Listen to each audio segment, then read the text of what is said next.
त्याच्यावरती हिंदुस्थानचे पंतप्रधान नरेंद्र मोदी, त्यानंतर गृहमंत्री अमित शहा, परराष्ट्र मंत्री एस जयशंकर, आपल्या राज्याचे मुख्यमंत्री देवेंद्र फडणवीस यांनी आधी मत व्यक्त केलं पाहिजे. हा हिंदुस्थान म्हणजे एकेकाळी 11 वर्षापूर्वी जगातला एक सर्वोत्तम देश होता असं मानलं जायचं. आणि नरेंद्र मोदी आल्यापासून किंवा भाजपचं सरकार आल्यापासून या देशाचा जर नरक झाला असेल तर या देशाची 140 कोटी जनतेला नरेंद्र मोदींनी नरकात ढकलल्या, फक्त अमेरिकेतल्या लोकांना नाही. असं कटू सत्य अमेरिकेचे राष्ट्राध्यक्ष व नरेंद्र मोदींचे मित्र माय फ्रेंड डोनाल्ड, बरं का, डोनाल्ड हे त्यांचे फ्रेंड आहेत, भारताचे आहेत की नाही मला माहीत नाही, तर माय फ्रेंड डोनाल्ड यांनी हे कटू सत्य जगासमोर मांडलेलं आहे. आणि त्याच्यामुळे ह्याच्यावरती भारतीय जनता पक्षानं नरेंद्र मोदींनी आता तर एक पत्रकार परिषद घ्यावी आणि हा देश नर्क नसून नंदनवन आहे हे सांगावं. हे नंदनवन होतं, या नंदनवनाचा नर्क करण्याचं काम नरेंद्र मोदी आणि त्यांच्या सरकारने गेल्या 11 वर्षात केलं आहे. डोनाल्ड ट्रम्प यांच्याकडे ती पक्की माहिती आहे असं त्याच्यावरून दिसतंय. राज्याच्या राजकारणातला विषय आहे की विधान परिषदेसाठी काँग्रेस एनसीपी दोघांचाही पाठिंबा उद्धव ठाकरेंना. पाठिंबा हा शब्द चुकीचा आहे. आग्रह आहे. माननीय उद्धव ठाकरे यांनी काय स्वतःची उमेदवारी जाहीर केलेली नाही. उद्धव ठाकरे यांनी जाहीर केलं का मी उमेदवार आहे मला पाठिंबा द्या. पण राऊत साहेब, पण काँग्रेस एनसीपीचं म्हणणं आहे की उद्धव ठाकरे उमेदवार असतील तर ही निवडणूक बिनविरोध होईल, कारण ते एकमेव व्यक्ती आहेत महाविकास आघाडी जे सध्या या जागेसाठी अत्यंत योग्य आहे. हां, हे बरोबर आहे. काल काँग्रेसचे अध्यक्ष हर्षवर्धन सकपाळजी मातोश्रीवर आले, त्यांनी उद्धवजींशी सविस्तर चर्चा केली. फक्त विधान परिषद या एका मुद्द्यावर चर्चा केली नाही, तर भविष्यातल्या अनेक घडामोडी, महाविकास आघाडी म्हणून आपल्याला भविष्यात काय पावलं टाकावी लागतील, येणाऱ्या लोकसभा असतील किंवा अन्य काही निवडणुका असतील, एकत्र काही संघटनात्मक कामं या संदर्भात चर्चा झाली. आणि त्यांचा आग्रह होता की विधान परिषद निवडणुकीची जी काय भूमिका आहे ती काँग्रेसची भूमिका अशी आहे की राज्यसभेला शरद पवार यांच्यासारखा एक महत्त्वाचा नेता आपण सगळ्यांनी पाठवला. विधान परिषदेच्या एका जागेसाठी उद्धव ठाकरे साहेबांनी जावं ही आमची भूमिका आहे.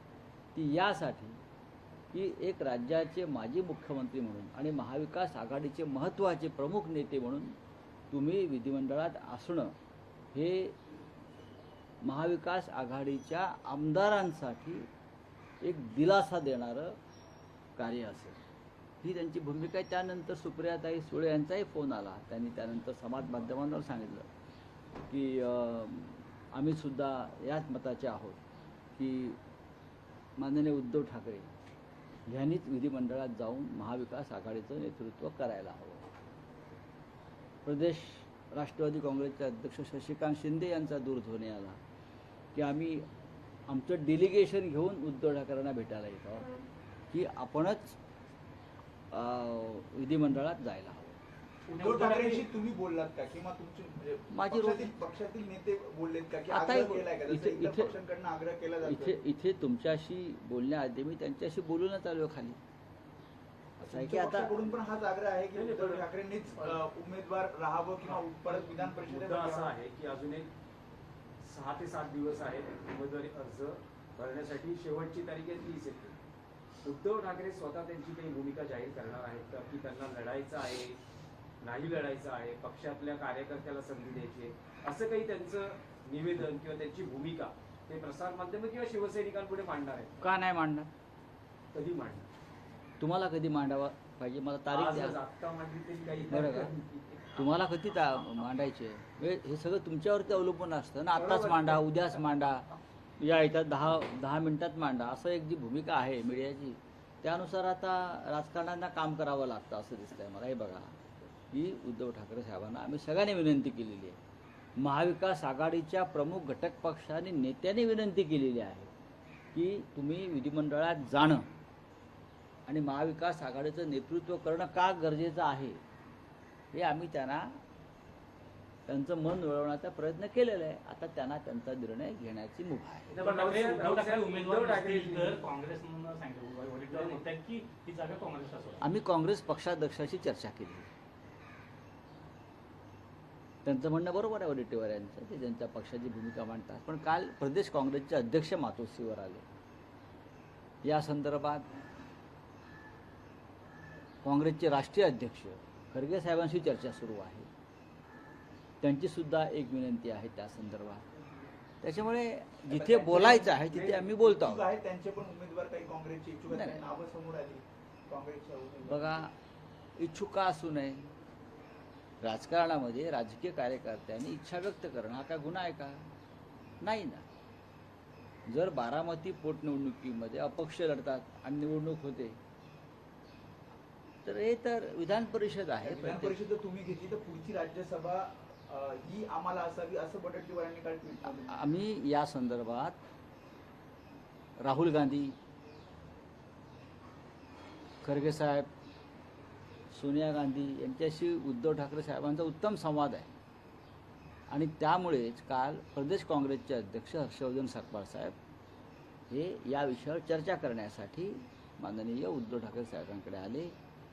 सुप्रियाताई सुळे ज्या राष्ट्रवादी काँग्रेसच्या कार्याध्यक्ष आहेत त्यांनी एक भूमिका मांडलेली आहे आणि त्या भूमिका अत्यंत महत्त्वाच्या आहेत. नाही, रामसाहेब, आणखी एक विषय होता की साधारण वर्षभरापूर्वी हिंदी सक्तीच्या विरोधात दोन ठाकरे बंधू एकत्र आले.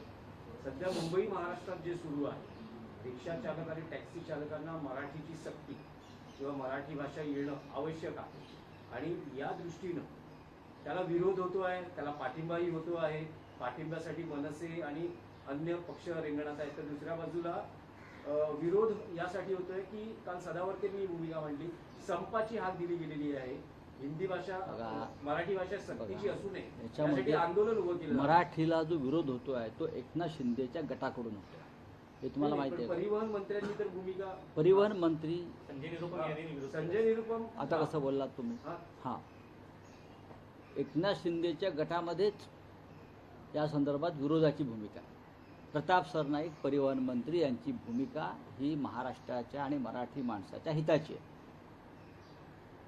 ही त्यांनी घेतलेली भूमिका आहे. परिवहन मंत्री म्हणून ती योग्य आहे. त्याला विरोध करण्याचं कोणाचंही कारण नाही. जे या भूमिकेला विरोध करतील ते मराठी माणसाचे आणि महाराष्ट्राचे शत्रू आहेत. एकनाथ शिंदेने ठामपणे सांगायला पाहिजे, हो ही भूमिका आहे. देवेंद्र फडणवीसांनी ठामपणे सांगायला पाहिजे, हो ही भूमिका आहे. सुनित्राताई पवार या उपमुख्यमंत्री आहेत, त्यांनी सांगायला पाहिजे, हो ही मराठी संदर्भातली भूमिका योग्य आहे. आम्ही सगळे, शिवसेना, बाळासाहेब ठाकरे, माननीय उद्धव ठाकरे, आम्ही सगळे या भूमिकेसाठी सातत्यानं वर्षानुवर्ष संघर्ष करत आलो, लढत आलेलो. महाराष्ट्रात मराठीला विरोध करून लोक इथे कसे काय राहू शकतात हा साधा प्रश्न आहे. ही बाळासाहेब ठाकरेंची भूमिका आहे. तुम्ही ज्या राज्यामध्ये आहात त्या राज्याची भाषा तुम्हाला येणं गरजेचं आहे. हे त्यांचं म्हणणं फक्त मराठीपुरतं आहे का? नाही. हे त्यांचं म्हणणं प्रत्येक राज्यातल्या त्या मातृभाषेविषयी आहे. मग महाराष्ट्रामध्ये, या मुंबई शहरामध्ये, महाराष्ट्राच्या राजधानीमध्ये तुम्हाला मराठी यायलाच पाहिजे. राज्य सरकार, केंद्र सरकार वारंवार नारी शक्ती असं म्हणतं, परंतु महिला बाल विकास विभागामधलेच महिलांसाठी ज्या योजना ज्या आहेत त्यामध्ये प्रचंड भ्रष्टाचार आपल्याला पाहायला मिळते. काही योजना ज्या आहेत त्या केवळ कागदावर आहेत आणि केवळ पैसे. नारी शक्ती वंदना हे ढोंग आहे भाजपचं. भाजपचं जे आहे नारी शक्ती वंदना हे ढोंग आहे. नारी शक्तीची एवढीच काळजी असेल तर राज्याच्या मुख्यमंत्रीपदी एक महिला नेत्याला त्याने बसवावं.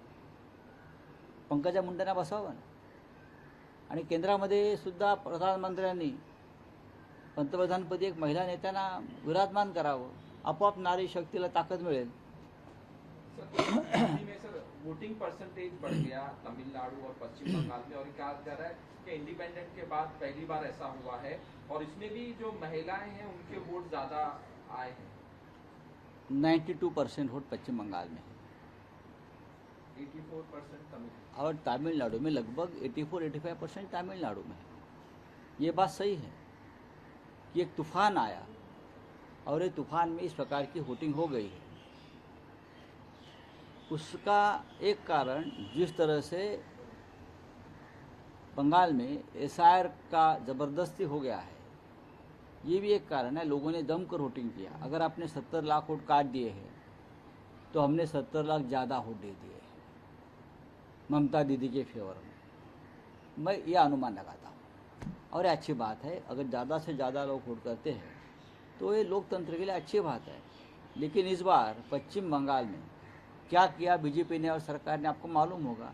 देश में जहाँ जहाँ बंगाली लोग हैं वो सबको सरकारी खर्चे से पश्चिम बंगाल में लाया गया, चाहे वोटर हो या न हो, सबको लाया गया और सबको कहाँ वोट करो।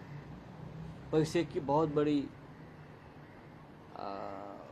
डिस्ट्रीब्यूशन भी हो गया, सब देखा है हमने। सर, मराठी अनिवार्य को लेके अलग अलग पार्टियों की अलग अलग भूमिका है। एक ही पार्टी में दो लोगों की अलग अलग भूमिका बात ऐसी है भाई, महाराष्ट्र में अगर मराठी भाषा अनिवार्य की है उसमें गलत क्या है? ये कोई चर्चा का विषय है? तमिलनाडु में चलेगा? तमिलनाडु में तमिल भाषा अनिवार्य होनी ही चाहिए। पश्चिम बंगाल में बंगाली होनी चाहिए, लखनऊ में हिंदी होनी चाहिए, पटना में हिंदी होनी चाहिए। हम जब दिल्ली में जाते हैं तो हिंदी में बात करते हैं, पार्लियामेंट में हिंदी में बात करते, उसमें क्या है? हमारे स्टेट में, इस राज्य में, महाराष्ट्र में मराठी भाषा अनिवार्य करने का अगर कानून बना है तो उसका पालन सबने करना चाहिए।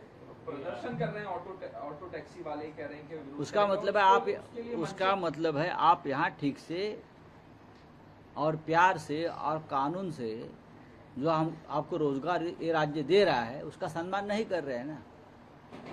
आप इस राज्य का सम्मान करना चाहिए। आपको रोजगार दे रहे हैं, आपको घर दे रहे हैं, आपको यहाँ रहने के लिए सब कुछ मिल रहा है, और आप मराठी भाषा के बारे में इस प्रकार की अगर भूमिका लेंगे वो गलत है। आपको मराठी भाषा आनी चाहिए, क्योंकि यहाँ महाराष्ट्र में आपके साथ व्यवहार करने वाले लोग ज़्यादा से ज़्यादा मराठी हैं। तो आसाम के मुख्यमंत्री ने कहा है कि जो चीफ इलेक्शन कमिश्नर हैं ज्ञानेश्वर कुमार, उनको भारत रत्न देना चाहिए। एसआईआर उन्होंने नहीं, गलत है। उनको नोबेल पीस प्राइज देना चाहिए। भारत रत्न बहुत छोटा उनके लिए। बीजेपी की इतनी सेवा करने के बाद सिर्फ भारत रत्न मिलेगा तो ये बहुत उनका अपमान होगा। भारत रत्न नहीं। मैं असम के मुख्यमंत्री को कहूँगा या दिल्ली में आइए और प्रधानमंत्री को कहिए कि जो नोबेल प्राइज कमेटी है उनको लेटर लिखो, और ट्रम्प को भी बोलो आप भी लेटर लिखो ज्ञानेश कुमार के लिए, और उनको नोबेल प्राइज देना चाहिए। इतना बड़ा काम कर रहे हैं, बीजेपी की इतनी सेवा कर रहे हैं, बाप रे बाप। पेट्रोल कीमत बढ़ने वाली इलेक्शन के बाद ऐसा कहा जा रहा है, और जहाज अपना जहाज जो पकड़ा गया था उसमें कोई विदेशी उद्योग काम नहीं कर रहे, तो क्या करना चाहिए? अब ये काम जो है ये किसी पॉलिटिकल पार्टी का तो नहीं है ना, उसमें से मार्ग निकालने का। ये काम सरकार का है। ये काम मोदी पश्चिम बंगाल में बिजी है। मोदी जी है कहाँ? मोदी जी कलकत्ता में बैठे दीदी ओ दीदी करके गाना गा रहे हैं, उनका काम है ये। चुनाव को लेकर क्या और भी बातें हैं, पॉलिटिकल बातें हैं, महाविकास आघाड़ी की बातें हैं।